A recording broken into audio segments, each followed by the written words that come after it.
Mary had a little man. Blah, blah, blah. We believe that all men are created equal. To the magnificent mosaic that is America. From radio beacon to radio beacon. I have a dream today. Change has come to America. Believe it. Help is on the way. Knock, knock. Who's there? It's a figment of your imagination. Randi Rhodes Show. Turn up your mind. Joe Biden and the radical left are attacking every single rung of the ladder that helped me climb. And that's why I'm announcing today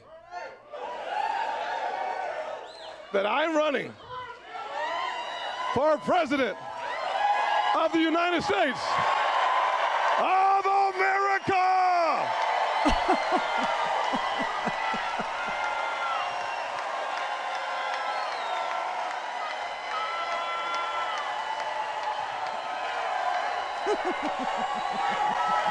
Thank you.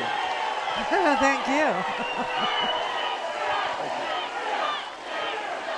Oh my God! I'm glad he cleared that up because I was about to buy a timeshare in Hilton Head from him. What is that? What is that? So he pre-states that Joe Biden is destroying every rung on the ladder that he used to climb. Really? And then says, but I'm running for president of the United States. I don't even understand. It's like such a non sequitur. I don't even get what he was driving at there. But let's just say Tim Scott is a very important voice. We need the one black senator in the Republican Party to throw his voice into the melange that is going to be the Republican primary. So welcome, Tim, to the biggies. Welcome to the big leagues. Welcome to the, I swear, I don't get what his candidacy is. I don't get why, he's running for president. I think the whole message of his little thing there was, hey, I really need to make sure the teleprompter works before I get on the stage, because other than that, I'm going to be talking to the teleprompter saying, come on, let's go. And I really need to make sure the mic is on. I don't know. It was very Bush League. It was real pedestrian stuff. It wasn't, like the stuff that, billions of dollars would be donated for. It was just real ham-handed, this thing. But the whole message of what he was trying to say, once he got the microphones working, he went through 2, 3, 9 microphones before he found one that worked. Anyway, I think the message is, what he said was, there is no racism in America. That's his platform, and he's sticking to it, by God. There's no racism in America. Well, that'll be news to the people in Florida and the NAACP, who just issued a travel warning not to travel to the state of Florida if you're a person of color or LGBT or black. They just issued a travel warning for the state that I'm living in. And now you have Republican Congress members like David Jolly, who was a Republican member, who is like a 5th, 6th generation Floridian, who actually said over the weekend that even though he's a 5th or 6th generation Floridian, he's not sure he wants to raise his 2- and 4-year-olds here in Florida because there's a culture war, And he said that, it's in the air and it's everywhere you go in Florida. And everybody had to pick a side, and everybody's on a side, and everybody knows that there are sides, and it's not easy to live here, and it's not, safe to live here. And you can't discuss politics here. And it's not even July. And in July, we get permitless carry here in Florida. And I have to tell you, the road rage here is out of control, too, all of a sudden. So there's something really nasty bubbling in Florida, just ready to explode. And, like I said, if Tim Scott's very important voice in this conversation is going to be heard, then I really do think he ought to have it heard here in Florida, because the guy he's running against in the Republican primary, or the guys so far he's running against in the Republican primary, Ron DeSantis is the guy that is making Florida unsafe for people to talk in. It's making it unsafe for you to drive in or go to the deli in or go to Denny's in. He's making this place like really on tenterhooks. It's like everybody's walking on eggshells now. Everybody's just, freaked out by him. He's got, parents against parents. I don't know if you know this. Some of the newspapers applied to get the drafts of the new textbooks we're getting in Florida. This is crazy. We're getting all new textbooks in Florida. And the textbooks have to pass muster with Ron DeSantis and his, mothers groups, his crazy mothers groups that are like 8 women that are going to sit like the Temperance League or some such crap. And they're going to decide whether or not the textbooks are okay for their children, like 8 mothers on this committee of psychos. And so the newspapers got hold of some of the digital copies of the textbooks ahead of their being chosen for publishing. And he doesn't want any mention of race at all in the textbooks. And so he's telling the story of Rosa Parks in the Florida textbooks without mentioning her race, which makes it a pointless story, right? So the textbooks are saying things like Rosa Parks was asked to change seats and leaving it at that. So why is that a story?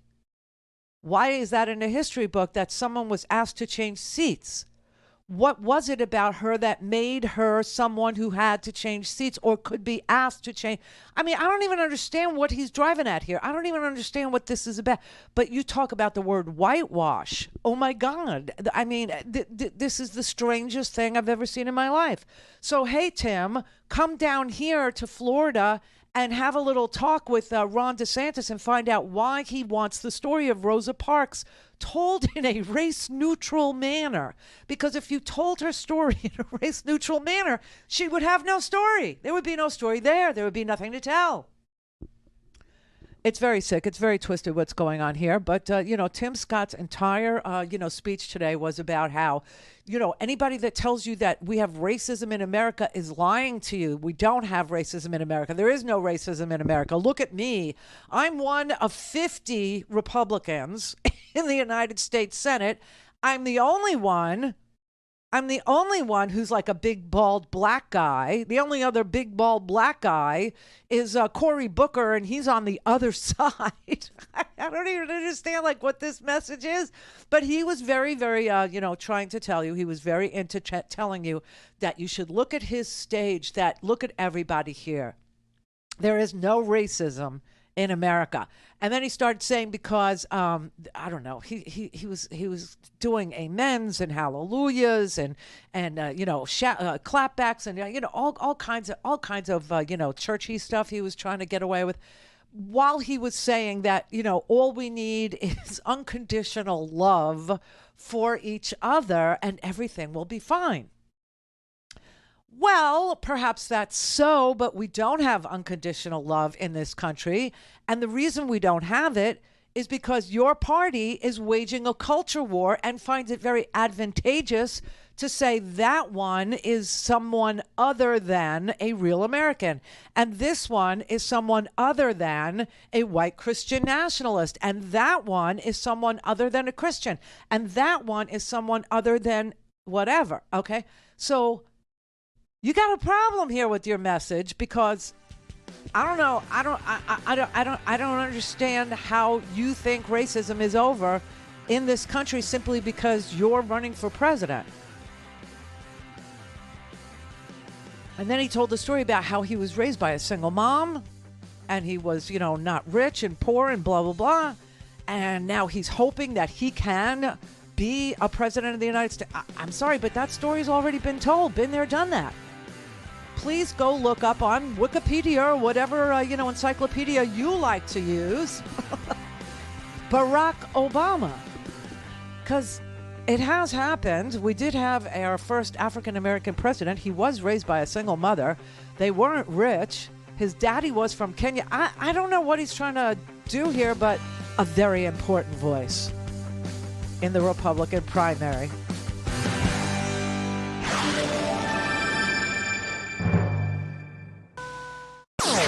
all things Randy at randyrhodes.com. Go for launch. Speaking truth to power, The Randi Rhodes Show.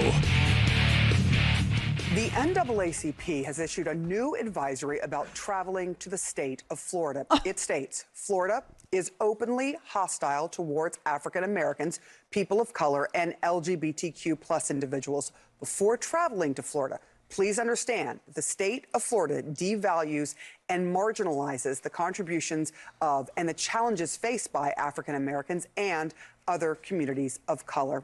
During Governor Ron DeSantis' administration, the state has banned the teaching of critical race theory, blocked an AP course on African American studies, and passed several new restrictions on voting. CNN has reached out to Governor DeSantis' office, as well as Florida's official destination marketing organization called Visit Florida. We have yet to receive a response from them. DeSantis was asked about the potential of this happening back in March. What a joke. What a joke. Yeah, we'll see how effective that is. It's ridiculous, and we're proud to be leading the nation in tourism. This is part of the reason why, our country, it goes through all these, we get involved in these stupid fights. This is a stunt to try to do that. It's a pure stunt. Everything you do is a stunt. Everything you do is a stunt to prove how cruel you are. Everything you do is a stunt to prove how sadistic you are.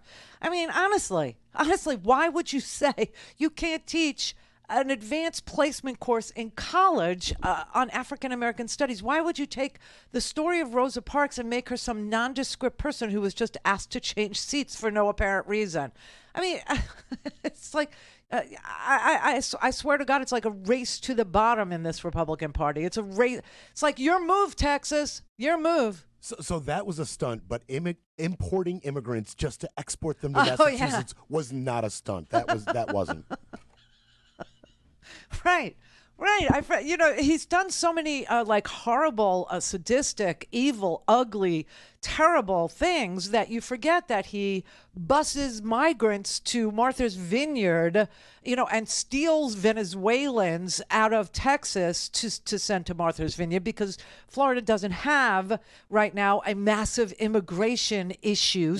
We didn't have the right brown people for his stunt. Right. The only brown people we have are from Cuba, and he would dare not do that because we have a huge Cuban community that votes traditionally Republican because they're so afraid that Fidel was a left-wing commie that they vote all the way to the right now, and they're actually doing the exact damage that they were afraid would be done.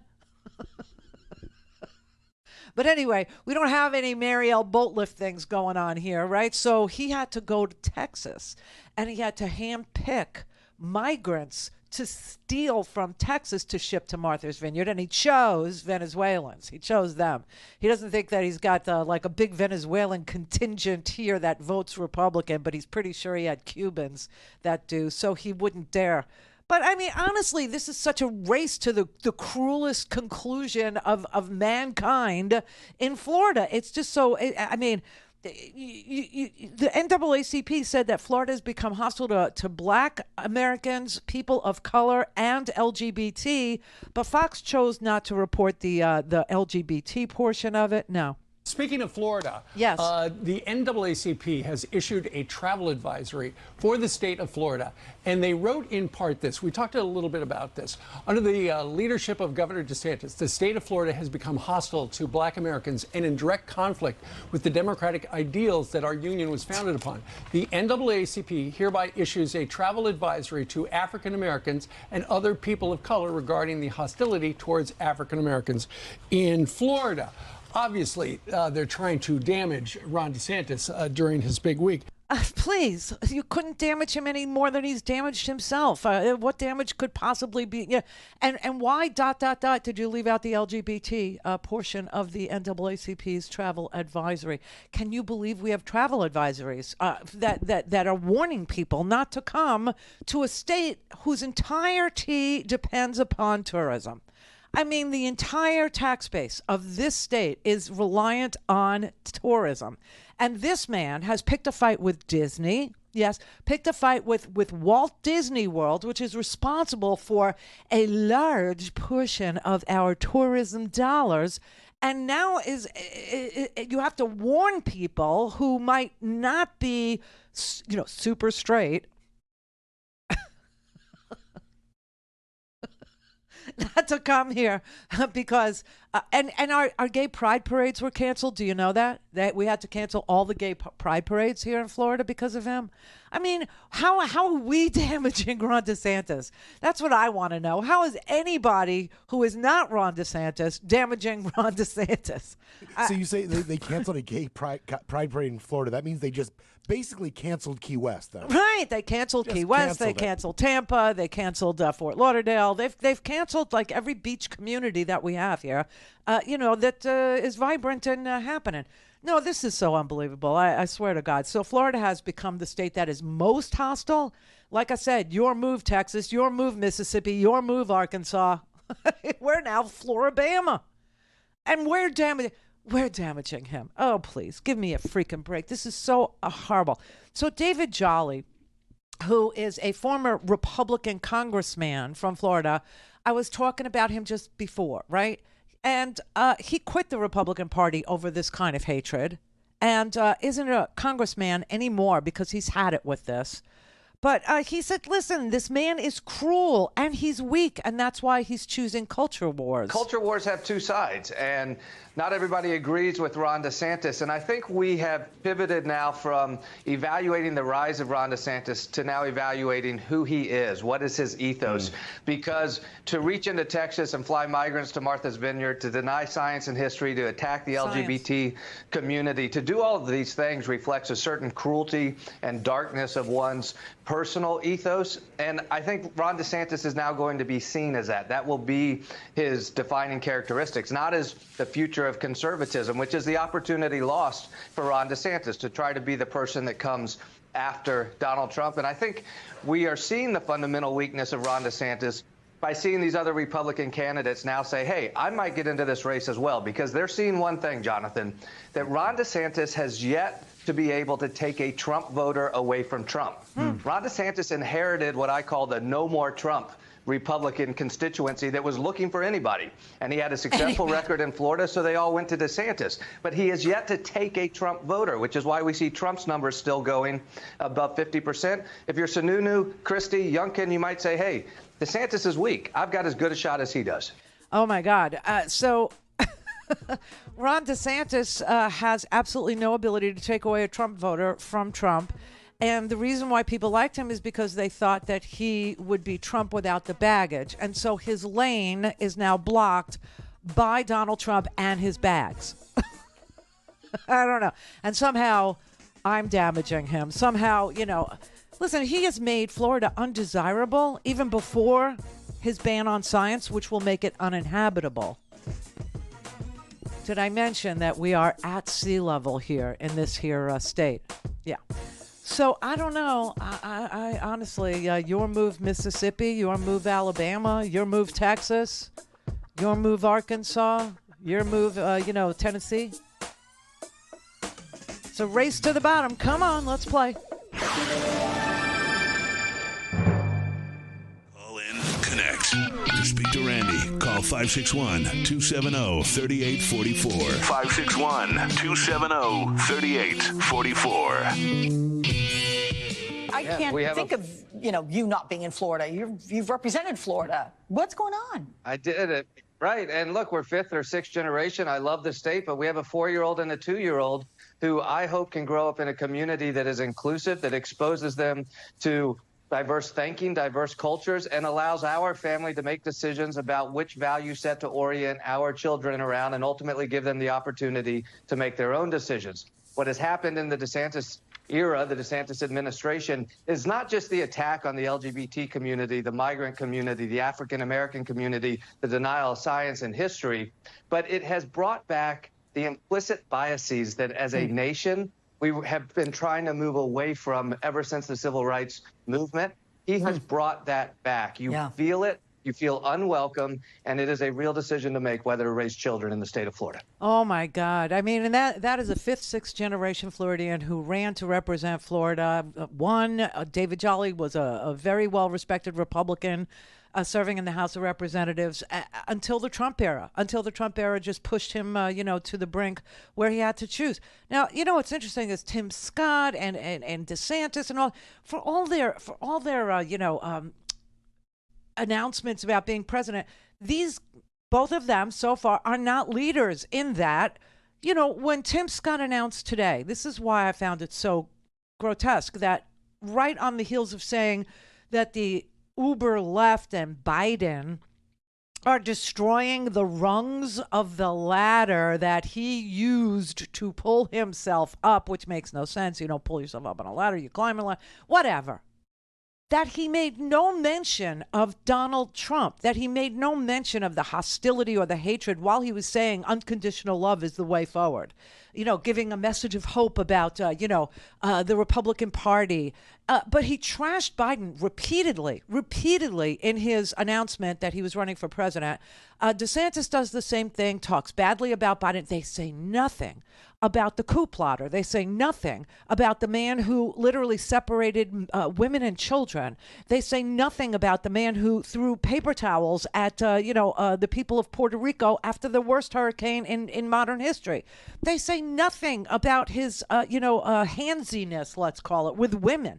They say nothing about the fact that this guy, their former president, who they're afraid of, because their base still likes him and will vote for him in the primaries, and they're so afraid to say anything about him that might turn them off, even though they will not vote for Trump light and they will not vote for Trump dark. Okay? They're not going to vote for either of those guys. Just not going to happen. But they're so afraid of Donald Trump and his base that they won't call him out and say, look, this man is facing 34 felonies. He's already been indicted on 34 felonies in New York. And that's without even going to Georgia and having a little look-see at what Fani Willis is doing there.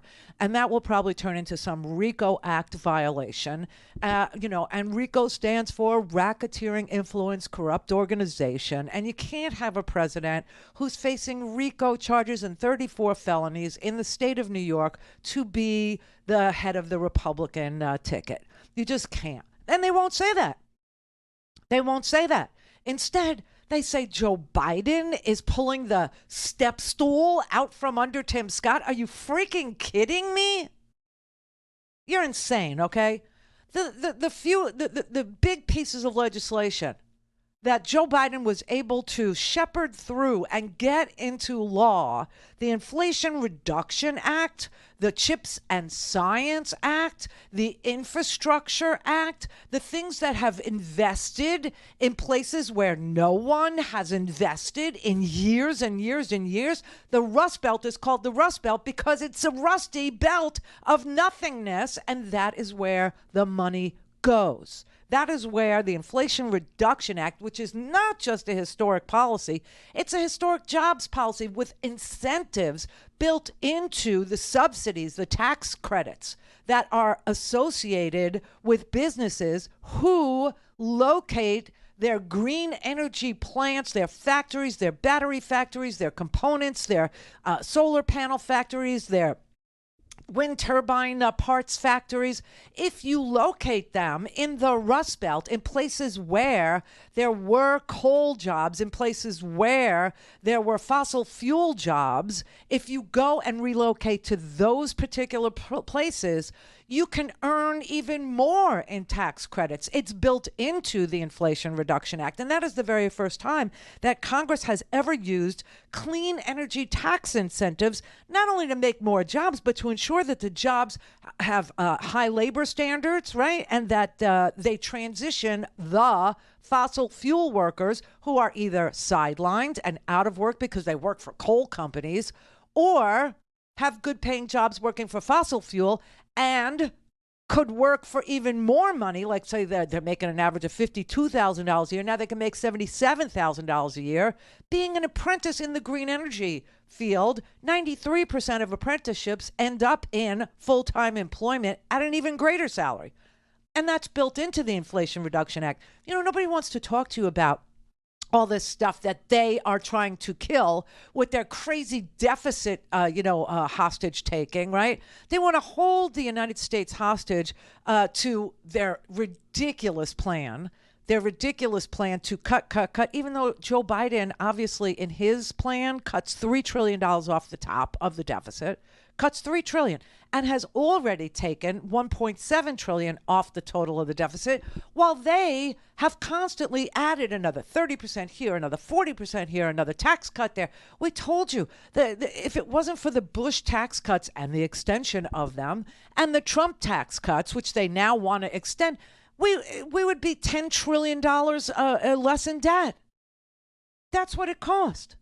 They don't want to talk about that. They want to continue the subsidies to the same companies that are gouging you at the gas pump. That's who they're protecting. Almost everything in their plan is protecting and protectionist for big oil, big gas, okay, the fossil fuel industry, the Koch brothers basically, and their ilk. That's everything that's in the Republican plan. And so where do they try to save money? Food stamps, Medicaid. Seriously. Veterans benefits, Meals on Wheels.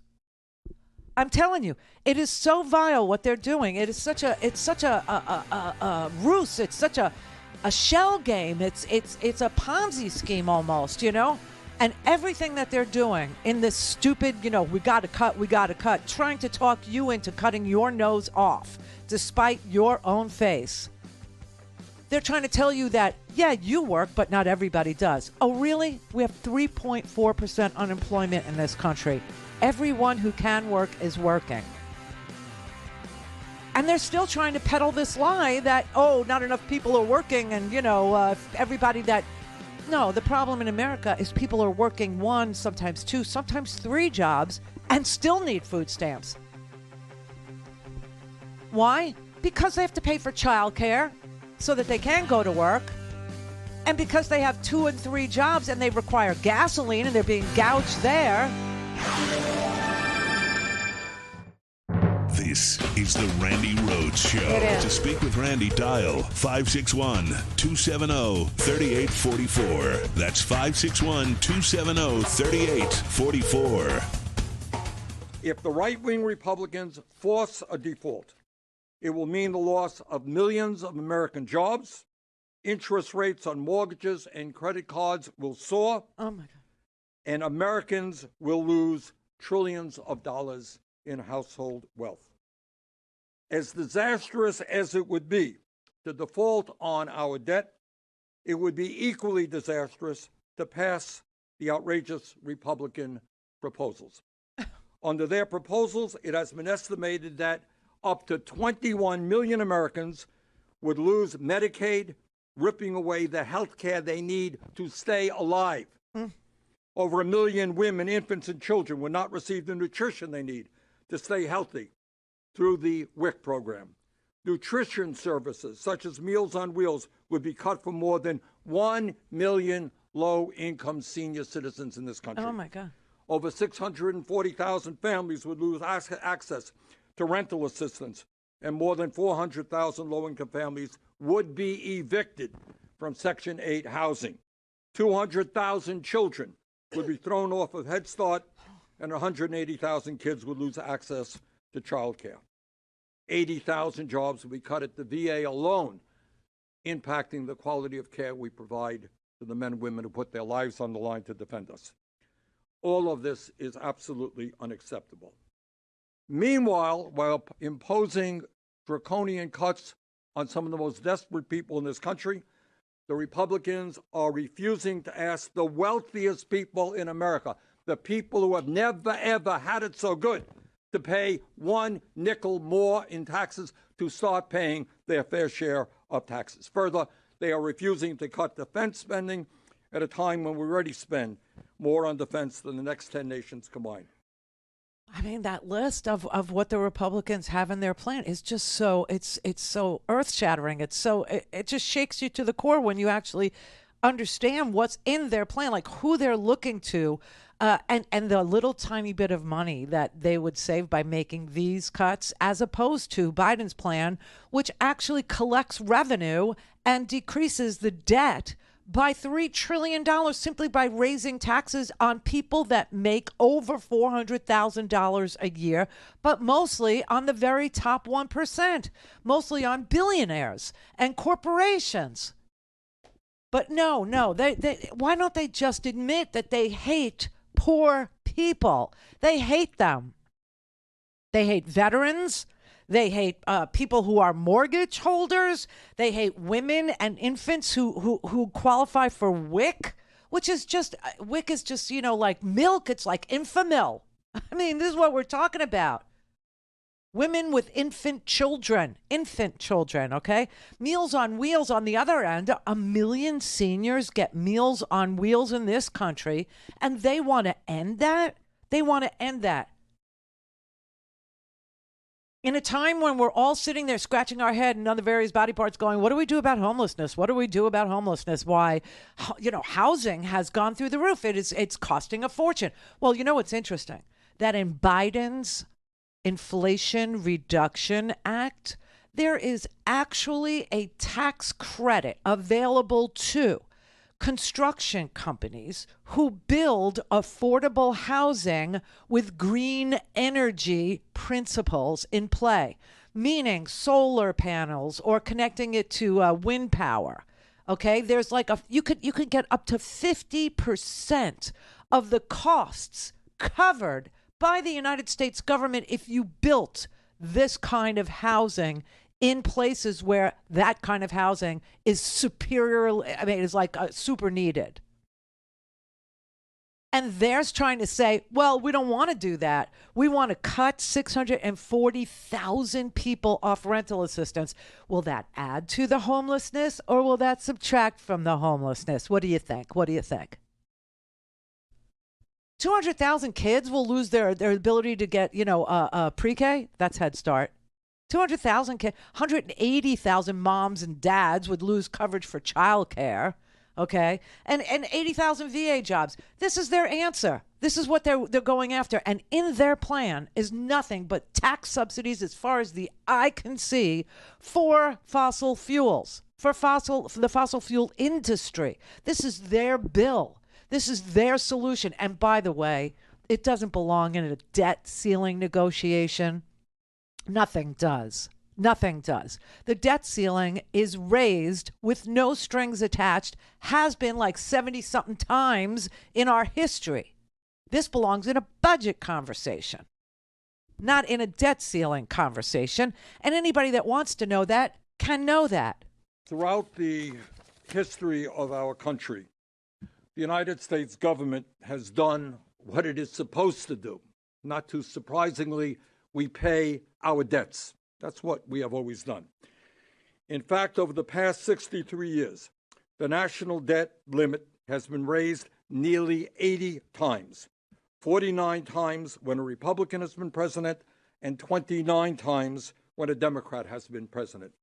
The debt ceiling was raised 18 times under President Ronald Reagan, 7 times under President George W. Bush, and 3 times under President Donald Trump, when the national debt increased by some $8 trillion with no strings attached. Bottom line, we pay our debt. I mean, you would think that would be in our interest as a country to pay what Congress already appropriated. And you know what's so fascinating about it is Congress is the only portion of the government that can spend money. You know that, right? Mm-hmm. And Congress has previously appropriated all of these monies to go out the door through legislation that they approved, that they sent to a president for signature. So the tax cuts, the Bush ones and the Trump ones and the extension of the Bush ones, those are things that Congress appropriated, that Congress signed off on, that Congress voted on. They are the only ones that can spend money. And they think that you are so stupid that they could convince you somehow that the President of the United States is spending money. Well, we all know that the President of the United States doesn't spend money. Only Congress does. And let me show you this, okay? This is Senator Bill Cassidy, who thinks that you are a moron. And he tried over this weekend to sell you on this notion that what the president is doing, if he should use the 14th Amendment and say that the debt of the United States shall not be questioned, would be to take unto himself the ability to spend money.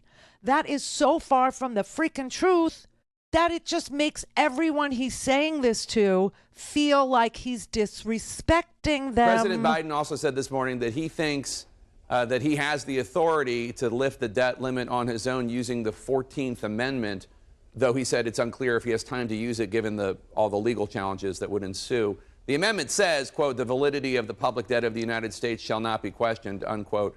I know you don't think he should do this, but do you think he's right that he has the ability to use the 14th Amendment to raise the debt ceiling on his own without Congress?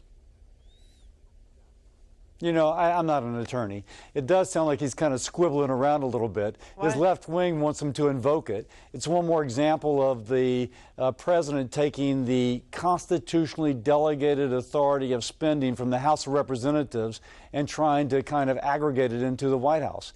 How? How, Bill Hader? How? You know, that Bill Cassidy from Louisiana, I mean, Bill Hader in 20 years is going to look, I'm sorry, Bill, going to look just like Bill Cassidy there. But will Hader have that icy, psychotic glare? Oh, Hader? Come on. Hader has that icy, psychotic glare. If you watch Barry? Barry is amazing. It's amazing. New season's great. But he looks just like Bill Hader. I mean, it's crazy. We have a senator who actually looks like a character that Bill Hader would play.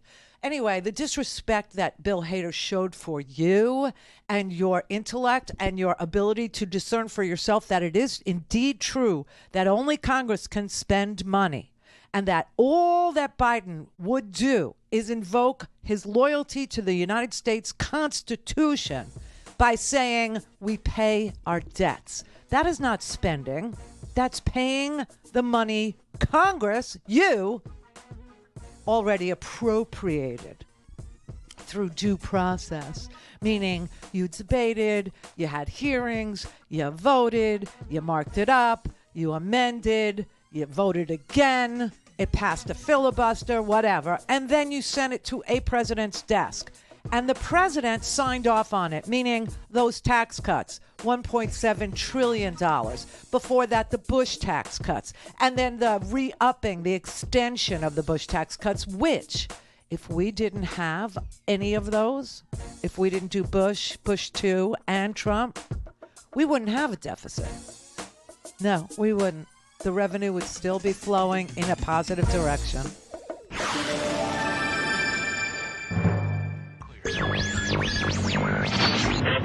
Mary had a little ram. The fault. We believe that all men are created equal. To the magnificent mosaic that is America. From radio beacon to radio beacon. I have a dream today. Change has come to America. Believe me. Help is on the way. Knock, knock. Who's there? It's a figment of your imagination. Randi Rhodes Show. Turn up your mind. President Biden returned to the White House Sunday night. He talked to Speaker McCarthy by phone on the way home from Japan. But it did not sound like much has changed. But I've been very clear to him from the very beginning. We have to spend less money than we spent last year. Republicans are demanding deep spending cuts in exchange for raising the nation's borrowing limit, which Congress must do in the next 10 days or so, or risk the government defaulting on its debts. I propose cuts in spending of over $1 trillion. But I believe we have to also look at the tax revenues. Sources say the White House is now offering to keep spending flat from this year to next. Republicans, they say, want to increase defense spending while cutting everything else by up to 22%. Oh, my God. What they've already proposed is simply, quite frankly, unacceptable. Economists warn that default could put millions of Americans out of work and push the country into a recession. Social Security checks could be delayed, and the nation's credit rating could be lowered.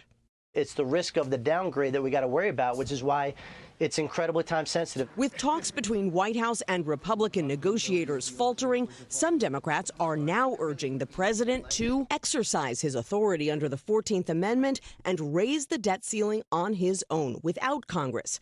But it's an untested constitutional maneuver. The Treasury Secretary poured cold water on it this weekend. It doesn't seem like something that could be appropriately used in these circumstances, given the legal uncertainty around it. Right. But, they should, and by they, I mean Democrats, ought to get rid of the debt ceiling for the next time around, by, saying it's unconstitutional to question the debt of the United States of America. And this hostage taking has got to come to an end, all for protection. They're running a protection racket, you understand, for the very top income earners, for capital gains, people who pay themselves their money, they make money off their money. They don't make money off of work.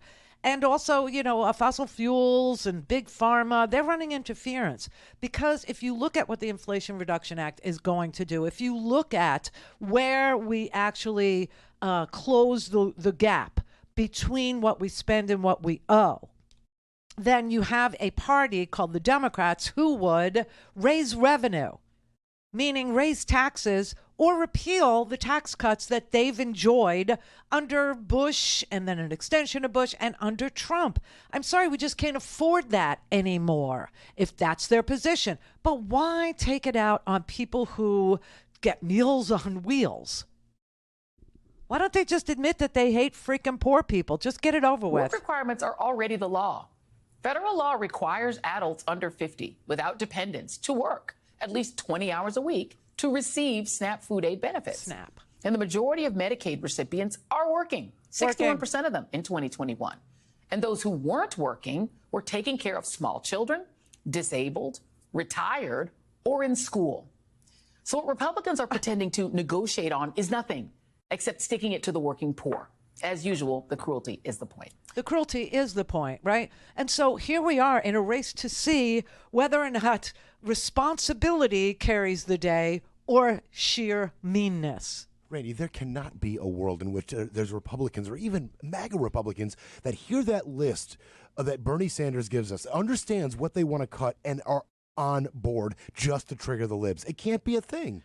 They don't hear it, though. That's the problem. They don't hear it. I played you like a douchey from Fox News this morning who couldn't even get through an entire sentence that included, hostilities toward LGBT people. He only said that it was hostility towards Black Americans. That is not what the NAACP tourism travel warning actually said. The tourism warning said that Florida is hostile to LGBT people who might want to come here and spend their tourist dollars here in this state, also to people of color and to African Americans. But they couldn't even read the whole sentence. It's like the Second Amendment. They can't read the whole thing. They just do ... the right of the people to keep it back, right? So the people that watch alternative news or whatever the hell that is, this,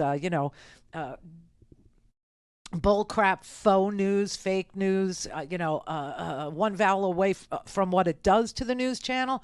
People that watch that don't hear what's being cut, what's in and they don't know that the plan that the Republicans are putting forward protects the fossil fuel industry because they are livid about the Inflation Reduction Act, which does more to cut greenhouse gases and to transition people who already work in the fossil fuel industry into clean energy jobs, and that there are tax incentives for companies in clean energy who go and relocate or locate their companies in places where there are fossil fuel industrial workers. And if they pay the fossil fuel industrial workers like union guys and they start apprenticeships and all that, then they can get up to 50% of their costs covered for doing so. That's what's in the Inflation Reduction Act. And the reason why we have the Inflation Reduction Act isn't just because green energy is a multi-trillion-dollar marketplace that everyone in the world wants to get in and lead, but also because we saw since 1979 in the United States of America, we saw nearly 7 million manufacturing jobs go bye-bye under Republican presidents. 7 million manufacturing jobs, mostly in the Midwest. And this is why the Inflation Reduction Act focuses on Americans hit the hardest in the loss of manufacturing jobs and actually incentivizes companies that build manufacturing jobs, that manufacture components or batteries or any part of green energy supply chains, anything at all, whether it's the solar panels or it's the bearings for the wind turbines or it's the blades or it's the actual wind turbine, structure, whatever it is. And also, you have to understand the reason why we focused on, renewables isn't just because there's a multi-trillion-dollar marketplace that somebody in this world is going to lead, but that there are countries that have already started and we haven't, because the Republicans take donor money from the fossil fuel industry to stand in the way of us leading the world in these new manufacturing jobs, right? But the reason why we actually said, listen, the working families that worked in coal plants, the working families that were in major manufacturing regions like the Midwest, they are experiencing the most pollution. They are experiencing the worst air quality. They have higher rates of asthma and other negative effects from the work and the plants that were there. So it's a trifecta of good, right? And so we're now in a race to see whether responsibility and ingenuity and enlightenment, right, prevails, or whether greed and meanness wins the day. Because that's where we are. That's exactly the position we find ourselves in with these freaking people. Because they're bought and paid for. And they don't want anything to stop the gravy train. They're running interference for oil and gas because our ideas are better, cleaner, more lucrative, more in line with the rest of the world's wants and hopes and dreams of things they want to buy. But also because it's got a positive effect on the atmosphere and on our health and on our wallets. And they are all about letting people gouge you. That's what they're... we had an anti-gouging act at the height of the, oil prices. The Republicans voted no. They didn't want to protect you from the gougers because the gougers are their best buds.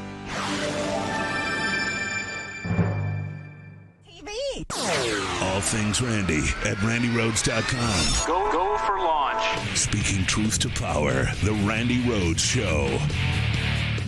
Hey, my name is Bobby Kogan. I am the Senior Director of Federal Budget Policy at the Center for American Progress. I just testified before the Senate Budget Committee today, and I made two main points. The first is that without the Bush tax cuts, their extensions, and the Trump tax cuts, debt would be declining as a percent of GDP forever. And the second point is that our rising debt is actually due entirely to these tax cuts and not at all to rising spending. Why isn't it spending? Isn't spending going up? It's true spending is going up, but revenues were on track to match that. Revenues were going to be going up, actually keeping pace with rising spending, not due to tax cuts, but due to us just becoming richer and richer as a nation. As we get richer, real incomes rise, and that increases the amount of after-tax income, both for the individual and it increases the tax revenue for the government. It's great, it's a win-win.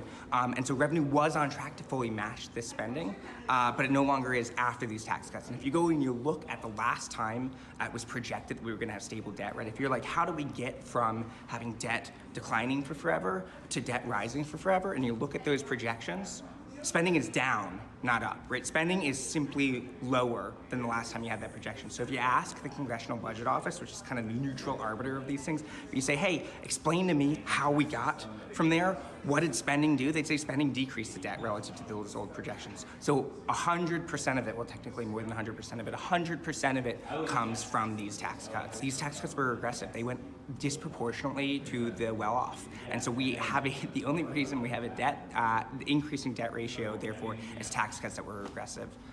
bad system. And that's what they're protecting. That is what they're protecting. And when they talk about how they want to, also get rid of the money that is going to the Internal Revenue Service so that they can hire more people who can do complex tax returns. No one's worried about your 1040 easy. Nobody's worried about my 1099. Okay. Nobody's worried about, a simple K1 if you're a corporate person, you know what I'm talking about. But nobody's worried about any of that. The things that are difficult are like Trump's 500 pass-through corporations, okay?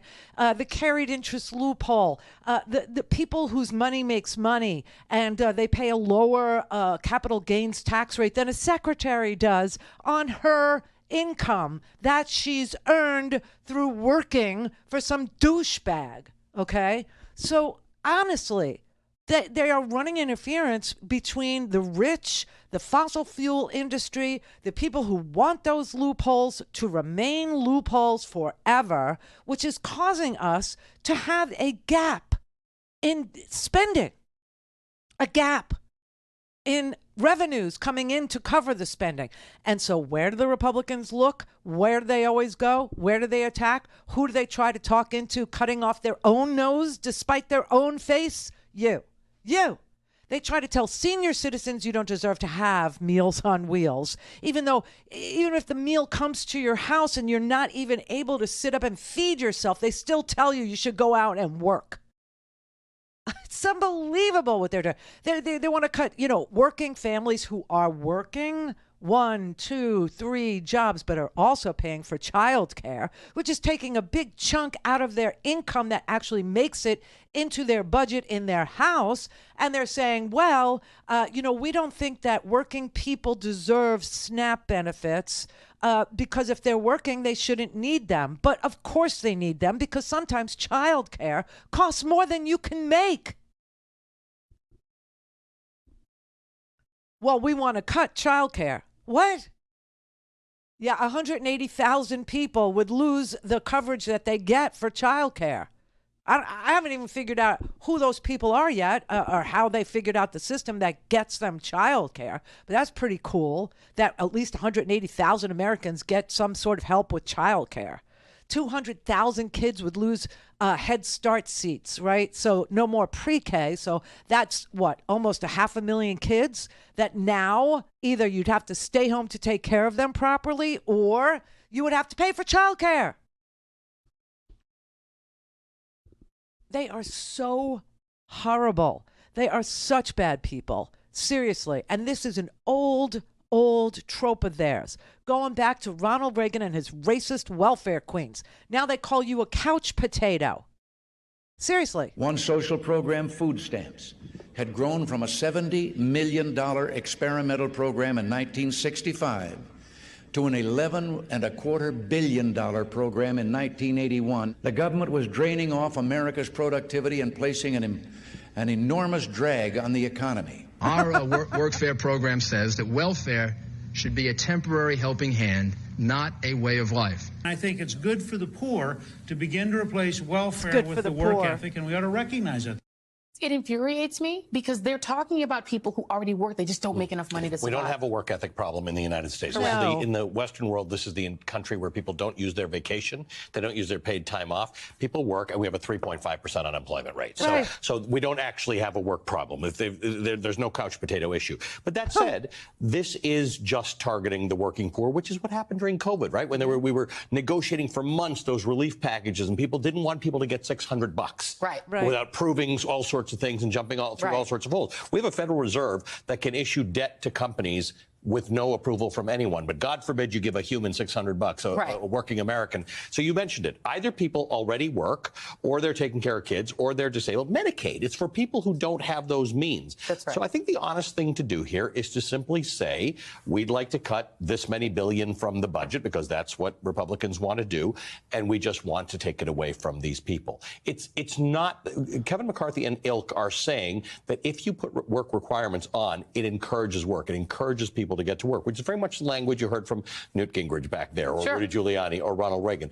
It's simply not true. I'm a numbers guy. I don't have a dog in this fight. I like that people work. I like that people get paid properly. Sure. And I'm a Canadian, so I believe that people should get health care. Yeah. Right? So all of those things can be achieved. This doesn't solve anything. If it actually did, that would be interesting. If you said that causing these people to have to work 80 hours a month or 40 hours a week to get their benefits would change the dynamic, I'd be all for it. It's just not true. So let's just be honest. Let's just say poor people are where the cuts come from because they don't have lobbying organizations. Right. And that's what this is about. That's exactly what this is about. They don't have lobbyists. Poor people don't. We need lobbyists for poor people. We need lobbyists for working people. They're called unions, by the way. And I don't know why. I don't know why the mainstream media keeps focusing on this non-situation that we don't have. We don't have a situation where people aren't working. We don't have that situation. In fact, we have people working more than one job in most places in America right now. And that's why the unemployment level is so low. So move along and stop focusing on the work thing for the SNAP benefits, the work thing for the Medicaid benefit, the work thing for this, for that. No. You know, somebody's got to focus on the building of manufacturing jobs in this country, and that the building of manufacturing jobs in this country depend on a transition to clean, green energy. And the big impediment to that is big oil and gas, who's been gouging us for 2 years now. This has nothing to do with who works and who has a work ethic and who's willing to, everyone works. Everyone does. It's ridiculous, unless they're disabled or they're home taking care of very, very young children. I mean, what is wrong with everyone? Call in, connect. To speak to Randi, call 561-270-3844. 561-270-3844. America is not a nation. Oops. That's not me. That's not me. That's Tim Scott. Is this thing on? Is this thing on? No, it's not. Weird. Yeah, right. I know. Listen. Here's the point. Here's the point of what Tim Scott is doing, and this is why I wanted what I wanted from his speech today. But whatever. He was doing the amen chorus, and he was doing the clapback stuff and all that. He is running not for president. Okay, you understand? Tim Scott is running for vice president, and the reason why he wouldn't trash Donald Trump is because he wants to be Donald Trump's vice president. And the reason why Donald Trump needs a vice president is because Mike Pence was targeted for death by Donald Trump. See, and Mike Pence is the person who brings the evangelical community to the most disgusting grabber of peas of women between the legs, the most disgusting locker room talking piece of dung. He needs a Mike Pence. He needs somebody who represents the evangelical community. That's what Tim Scott is trying to bring to the table today, but he couldn't get his microphones to work, nor could he get his teleprompter to work. So he kind of blew it, okay? He kind of blew it. I'm sure Donald Trump looked at him and said, loser, loser, big loser, right? But that's what Tim Scott was auditioning for today. He was trying to become the vice president to Donald Trump's president, which also explains why he trashed Joe Biden for trying to bring manufacturing jobs back to the Midwest and back to, Ohio and back to Michigan and back to, Alabama and other. But, he needs the evangelicals, Donald Trump does, and he can't get them on his own, and he isn't going to be able to, as Sarah Palin would say, tap Mike Pence. So that's what Tim Scott was auditioning for today, okay? Just saying. If you get a chance to watch his little dog and pony show there, if you get a chance to watch him audition for Vice President of the United States of America, please do. And then all of a sudden what I just said will make sense to you. Chrissy in Wisconsin. Hi, Randi, my queen. I have waited almost 15 years to talk to you. Oh, my God. It's taken so long. I know. That's way too long. Way too long. I know. I'm sorry, but you are my sister. We are about the same age, and I am so proud of you and Stephanie for being two women that just really lead the charge here for all of us that are out here in the hinterlands. But thank you. And I wanted to thank you, too, for calling the terrorists of the Republican Party. Thank you for saying that. But they are terrorists. There's no question. I mean, they literally are using violence to get a political, end. And that's what terrorism is. Yes, and we need to, I don't know what to do about it other than just keep calling it out. And thank you for doing that. What I wanted to ask you, my daughter had mentioned last night, she's like, why is it that the federal government isn't withholding federal funds from like Florida and Arizona and stuff for doing all of these horrible anti-human rights and anti-children things that they're doing with the books and the schools and the voting and everything? I mean, they get federal money. Can't we just withhold that money somehow? Well, I mean, yes, technically I would think so, but the politics of it is really, something that would go through the court system, and the courts are kind of hinky right now. So I don't know, but the education is a state issue. Voting is a state issue. But, we used to have federal protections. We used to have a Voting Rights Act, right? So that when you had states that were showing you a propensity to suppress votes by virtue of people's race, then the federal government would be able to come in and, pre-clear any changes you wanted to make to your voting laws, because, voting is a state thing. It's not a federal thing. We don't have a federal election. Every state has its own. And so we have 50 different elections every single year, every single 2 years. However, now that the Supreme Court was able to get rid of the Voting Rights Act and the pre-clearance requirement, they could be as racist as they used to be, and there's no check on that. There just isn't. No. So your daughter's asking a good question, because if her question was answered in the affirmative, that yes, there was something the feds could do, then we would have the Voting Rights Act. Then we would have a country that is governed by civil rights acts. But we don't, because the court is so bought. I mean, the whole system is broken. Yes, I agree. But her question suggests a solution, and she's right. And I'm sure she's happy to hear that. I'm sure she's in here listening right now. I wanted to tell you one last thing. So I've been living in my apartment for 21 years, and they just raised my rent $200 a month. Hey, listen, I've been living in my house for 22 years, and my mortgage just it doubled because of the interest rate hikes. Yes. Oh my God, Randi, I'm so sorry. Yeah, it doubled. Oh my God. So here in Florida, where Ron DeSantis refuses to address the homeowners insurance crisis, my homeowners insurance doubled. It went up almost 60%. So that's thrown into my escrow. That's part of my mortgage. And then I have an adjustable rate mortgage, meaning that when the interest rates go up, my mortgage price goes up. And so between the two things, my mortgage just doubled. Oh my God! Right. I'm so sorry. Right. And this is we all need to support this is what you. the Republicans are, for. They're all about that. Price me out of the house and let hedge funds come in and buy your apartment complex, and let them buy my mother's old folks home, and let them buy my house. And let them, let us be a nation of renters. Basically, this is what they have in mind for us. I hope everybody understands that. Yeah, I do too. Well, thank you so very much, Randi, for all you do. Thank you, Chrissy, and thank your daughter. She was raised right, and her question about the feds doing something about this, these abuses of human rights and the voter suppression and the racism and all that would be something the feds could regulate if we still had a Voting Rights Act. But we don't. That's why that was the first to go. Diane in Florida. Hey, Randi. Hi. It's been a long time. I'm the mango lady on the other side. Oh, hi. Did you like those? Yes. The dry mangoes? Yeah, good. My husband and I had a bet. He said, I'll bet she didn't eat them. And I said, yes. Oh, yeah. No mangoes? Are you kidding me? Come on. He said, no. If you got that from somebody you didn't know, you wouldn't eat them. But I feel like I know you. Exactly. Right. Randi Woods knows me.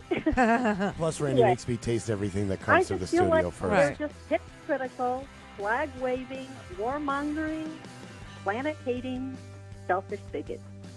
Right, and I don't know if it's because they're sadists or masochists, but maybe they're a combo of both. I don't know, but that's the race we're in. We're in a race to see if the sadists / masochists, I don't know, you're gonna have to sort through that group and figure out who's what. Who are very busy writing books on manliness. Oh man, Josh Hawley got pilloried on this manhood book. Because, he ran away like a little girl. Now he's going to tell me what manhood is. I mean, I'm more of a man than he is. Hello. But, no. Seriously, this is a race for crazy or responsibility. This is the Randi Rhodes Show. To speak with Randi, dial 561-270-3844. That's 561-270-3844. All right. Well, in the middle of all this, this race to see which wins responsibility and, good governance or crazy and meanness, wickedness, actually, like literally running interference for your donors, for the donor class, at the expense of women with infant children and seniors who get Meals on Wheels and veterans. Holy crap, man. And unless and until, media, corporate or otherwise, starts talking about it in that way and stops debating them on their terms, which is, oh, well, we think that you should work if you get food. Oh, bite me. Everybody works. We have 3.4% unemployment in this country. Everybody's working. They just don't make enough to be able to afford childcare, to support their work habit, and food. So in the midst of all this, I'm going on vacation. I'm not kidding. I have to go. I'm so fried. I can't stand it. I've been through a lot. My mom just died and I need some time. I have to go. So I'm going. And so we're going to post a whole bunch of best ofs, and I will make sure that you get them, especially if you're signed up to my Substack, randirhodes.substack.com. You don't have to pay. You could be a free subscriber, and I'll make sure that you get all the best ofs that are going out. We'll do homework and everything else for you for the time that we're off. And we'll be back on June 5th. And either we will have defaulted and we will be a deadbeat nation, or we will have kicked the can down the road. And I really do believe that's what the conclusion of all this, crazy is that they're going to kick the can down the road, as does Washington, D.C., every time there's a major problem. So what does that mean? Well, that means that probably they'll extend or raise the debt ceiling until September. And then we get to do it all over again. And this is the thing that's making me, that's wearing me out. This is the thing that's literally grinding my wheels down to nothing, is that it keeps on happening over and over, the same damn crap over and over. And Republicans, for some strange reason, fall for it every single damn time.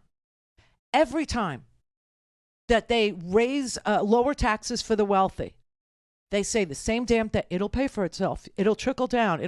And then when the bill comes due, they say deficits suddenly matter and that we need to pay for these tax cuts by punishing seniors who get Meals on Wheels, by punishing veterans and firing 80,000 people from the Veterans Administration. 80,000 people at the VA are slated to be cut, axed, fired, removed from the payroll in this Republican debt solution, okay? It's unbelievable. They want to cut women with infant children off of WIC. This is their solution to paying for tax cuts that they gave to the wealthiest Americans. And every time they do it, I tell you the same thing. You're going to pay for it. It's going to come out of you. You'll see. It'll come out of WIC, or it'll come out of, Head Start, or it'll come out of, Meals on Wheels, for God's sake, or it'll come out of the VA, or it'll come out of rental assistance, or it'll come out of food stamps. Every time I tell it to you. And every time you say, no, this time it'll be okay. And Republicans keep on selling it, and you keep on buying it. Not you, but the people that are loyal to the Trump, are loyal to the Bush, are loyal to the Republican Party to this minute. They learn nothing And it keeps on going the same way over and over, like you're a bunch of hamsters on a wheel. Like you can't think your way out of this. Like you can't even remember from one time to the next. You can't remember that they just did this to you. They just freaking did this to you in 2017. They just saddled you with $1.7 trillion in additional debt so that they could give a tax cut to the already cut rich people. And you just can't think of how will you be paying for that. You can't think of it. I don't know. It keeps on going and going and going. And, you know, I mean, obviously, it's a game. It's a ruse. It's a Ponzi scheme, whatever you want to call it. Okay? It's a racket. And they're able to play the same play over and over and over and over. Same play. Now they throw in some culture crap, which they always do, and say, well, back then it was the welfare queen. Why does the welfare queen have a cell phone? My God. She should be without anything. She shouldn't have a car. She shouldn't have a phone. She shouldn't have electricity. She shouldn't have running water. Why? Why does she have that? Now it's your couch potato. You don't want to work. You're just living off the government teat because you're lazy. But everybody's working. Everybody. We don't have high unemployment. In fact, all the sectors that are sectors that they always point to show who's lazy, they're all doing, everybody's working. Everybody. It's like as close to full employment as you could possibly get. But they're running interference. They're running interference for the people who get the biggest, baddest tax breaks in the history of the tax loophole. The biggest, baddest. I mean, you have billion-dollar industries that actually come up owing $0. And here I am running my little small business, working for my own damn self, paying my quarterlies, okay? Like every quarter, thousands of dollars have to be paid. It's just like so amazing that the small person, the little person, the tiny person is the person that's being picked on, and somehow the person that's in my shoes out there in the hinterlands is a Republican. How could that be?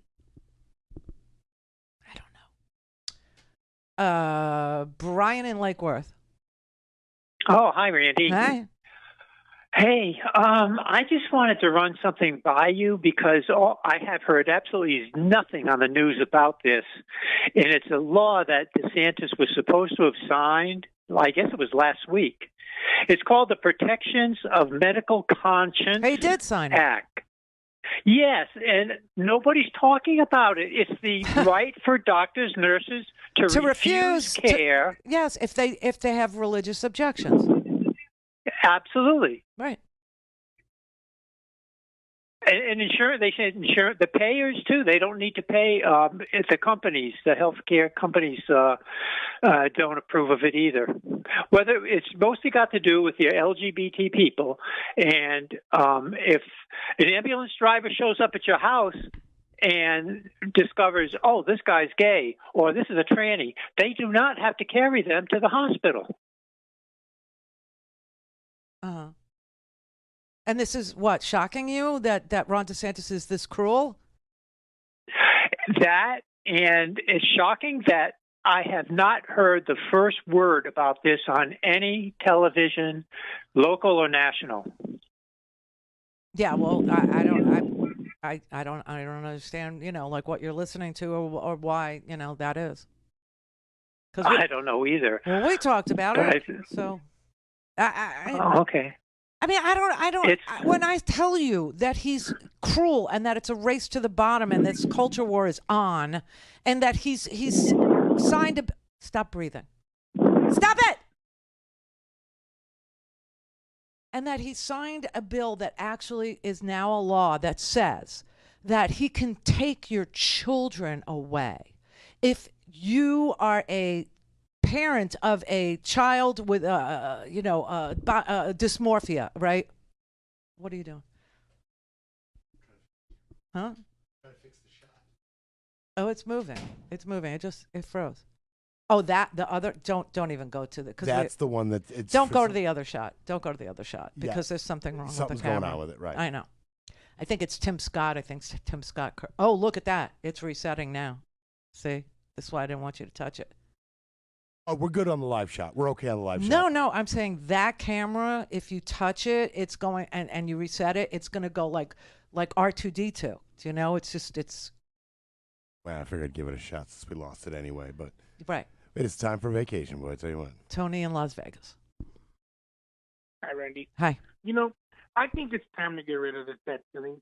The president should just invoke the 14th Amendment, call the debt ceiling unconstitutional, and let it go to the courts, and it'll work itself up to the Supreme Court, even if it and you know, let this court be the one that goes down in history amongst all the other crap they've already done, and they'll be the ones to be blamed. I mean, this is the debt ceiling, and along with the Electoral College and the filibuster, they're dumb. We need to get rid of them. And the debt ceiling needs to go. The Republicans are not going to get any better. They're just getting worse. I mean, the next time, what's it going to be? Kicking babies, murdering puppies? What are they going to demand? The president should just invoke the 14th Amendment. So I'll be back on June 5th, and we'll see you then. You ready for a vacay, Randy? Oh, my God. Bye-bye, everybody. Bye-bye. Go with God.